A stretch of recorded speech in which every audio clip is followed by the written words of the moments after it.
Déjà, on est de Montenoy. Bon, on avait une maison, on l'a vendue. Parce que la maison était trop importante pour nous, était trop grosse. Alors, comme on a su qu'ils faisaient des logements ici, on s'est inscrit, et puis voilà, on a eu le logement.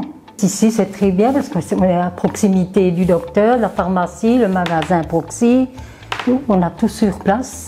Moi, je trouve que le prix est raisonnable, vu l'appartement qu'on a avec le garage. Non, et surtout la douche, parce que là où c'est que j'habitais avant, c'est une baignoire. C'est risqué le baignoire, on peut glisser à tout moment. Tandis qu'ici, c'est la douche italienne. C'est ça qui est très bien. Ah oui, on discute beaucoup avec les gens. Hein. On n'a qu'à sortir, on voit le Pascal, on voit n'importe qui, on discute. Hein. Des fois pendant une demi-heure, 3/4 d'heure. Puis il n'y a pas de bruit, on attend. Je crois que c'est nous qui fait le plus de bruit. Alors en fait, ce résident, je l'ai connu à rapport à mon beau-fils, parce que toute la plomberie d'ici, c'est lui qui l'a faite. Et à partir de là, j'ai fait une demande, ça a duré quoi, à peu près une semaine, et puis on me l'a attribué, quoi.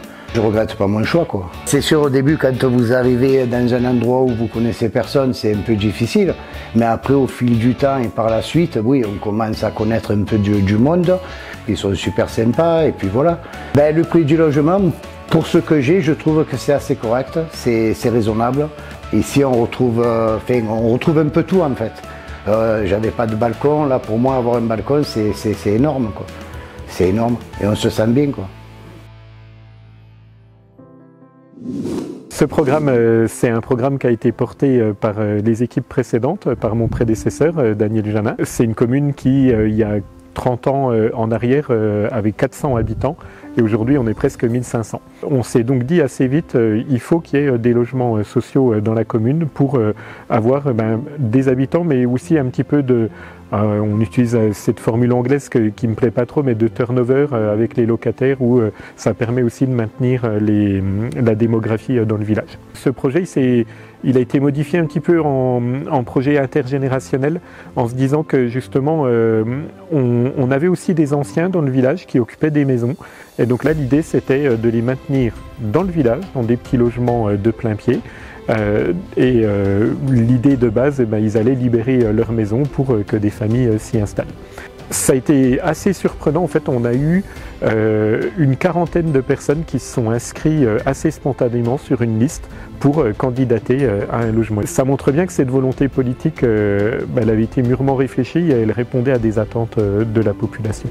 Les résidences intergénérationnelles sont des logements qui sont adaptés aux personnes à mobilité réduite au niveau des rez-de-chaussée, mais aussi au niveau des étages à des familles ordinaires pour créer une mixité et entraîner, valoriser la solidarité entre les générations. Habitat 25 a travaillé en relation avec les maires pour adapter des projets en fonction du projet de la collectivité. On travaille sur ces résidences pour un objectif particulier, c'est de maintenir le locataire senior dans un logement qui lui est adapté à ses besoins et adapté aussi à son budget.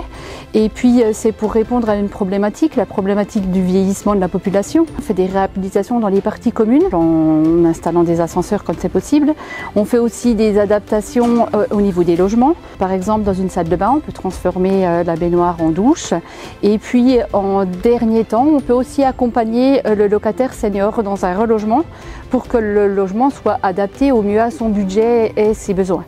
Habitat 25 s'intéresse aussi à une petite commune comme la taille de Montenoy pour faire ce projet. Ça montre justement qu'on y a tous cru en fait. Et je crois que c'est un petit peu ça le message que doivent entendre mes confrères. C'est que quand on a le projet de faire un programme immobilier, tout de suite on se dit est-ce qu'on va trouver les locataires, est-ce que ça va pas être compliqué? Finalement, quand on y croit, rien n'est impossible.